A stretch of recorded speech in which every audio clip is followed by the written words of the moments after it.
بسم الله الرحمن الرحیم. ناظرین السلام علیکم. زستاسو په خدمت کې د دوه علماو د بیان سره حاضرم چې پاغه کې مرحوم مولانا بجلیګر صاحب دی او بل مولانا عبدالرؤف صاحب دی. مولانا بجلیګر صاحب خو ډېر په ښه انداز موږ ته د استغفار نصیحت کړی دی چې هر وخت استغفار ایستل پکار دی. او دویم نمبر مولانا عبدالرؤف صاحب په هندوستان کې یو مسلمان او هندو په یو ځای باندې واقعه راغلی وه. نو مسلمان وی که دا ځای ما وګټه زه به پې جومات جوړوم او هندو وی که دا ځای ما وګټه نو زه به پې مندر جوړوم. نو ناظرین د دې ویډیو زموږ دا مقصد دی چې تاسو ته هم څه فایده ورسي او موږ ته هم ثواب ورسي.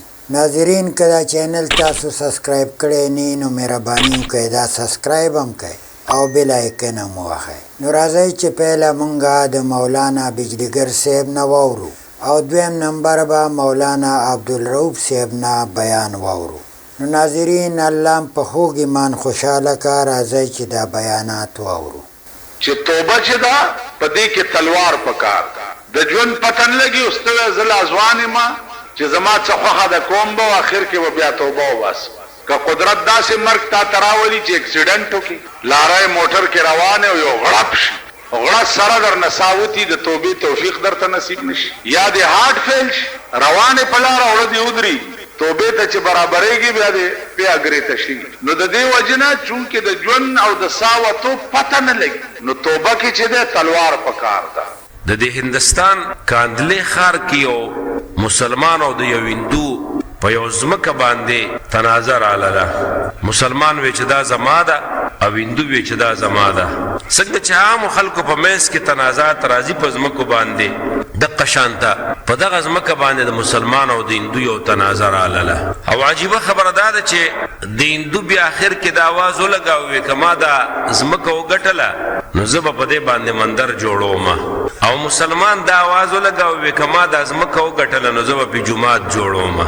نو مسلمانانو دا کوشش کاوه او زور یې کاوه چې یاره دا ځمکه دا مسلمان وګټي او هندوانو دا کوشش او زور کاوه چې دا ځمکه دا هندو وګټي او دواړه طرف ته لوی خلکو درېدل او دغه تنازع د دوو افرادو بیا دوو مذهبونو ته لاړله.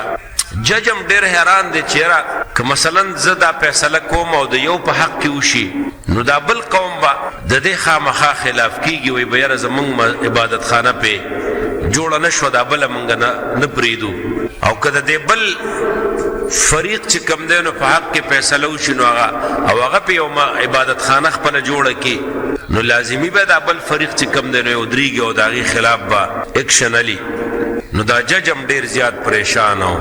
د یو تاریخ له چې دی لاړل جج فیصله نه کوله چې یاره دا فیصله زه په دې باندې وکړمه. یو هندو دې جج ته وایي په غوږ کې چې په کاندله کې یو عالم دی د دې مسلمانانو او دا فیصله هغه ته وسپاره او چې هغه څه فیصله وکړه موږ هم پرې راضي یو. که د دې مسلمان په حق له وکړه موږ پرې راضي یو او که زموږ په حق له وکړه نو هغه مسلمان دی عالم دی نو مسلمانان خو به پې خامخا راضي کېږي. بس جج ډېر خوشحاله شو او جج دا خبره ذهن واغېستله چې یاره دا خو ډېره ښه خبره وشوله. د هندو د دې مفتی او د دې عالم نوم ورته واغېسته. د هغې عالم نوم و مفتی الهي بخش چې کله تاریخ راغی د جج هغه عالم راوغوسته هغه مفتی صاحب او دواړو فریقینو د ده په فیصله باندې د رضامندۍ اظهار وکړو چې موږ د ده په فیصله باندې راضي یو. چې کله د دې خبرې هغې واورېدلې دې مفتی او دې عالم ته دا علم و چې دا ځمکه چې ده دا د هندو ده لہذا هغه فیصله د هندو په حق له وکړه. د هندو په حق له فیصله وکړله چې یاره دا ځمکه د هندو ده او دا د هندو ته ورکړی شي.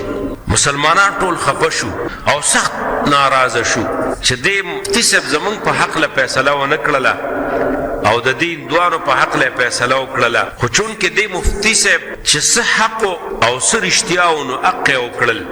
جج د دې فیصلې لیکلې وکړل خو په آخر کې یو ډېر عجیبه جمله ولیکله. آخر کې دا ولیکل چې دا فیصله مسلمانانو وبیلله خو اسلام وګټله. مسلمان وبیلله خو اسلام وګټله. د دغې فیصلې په برکت باندې هغه هندو چې د چا په حق لدا فیصله وشوله هغه راغی او کلمې وویله مسلمان شه او هغه ځای جومات له ورکه. الله دې مونږ له په دې باندې د عمل کولو توفیق راکړي. انشاءالله نیکسٹ ویډیو کې به بیا ملاقات کوو. د هغې پورې اجازت غواړم. الله هم خوشحاله آباد لره. السلام علیکم.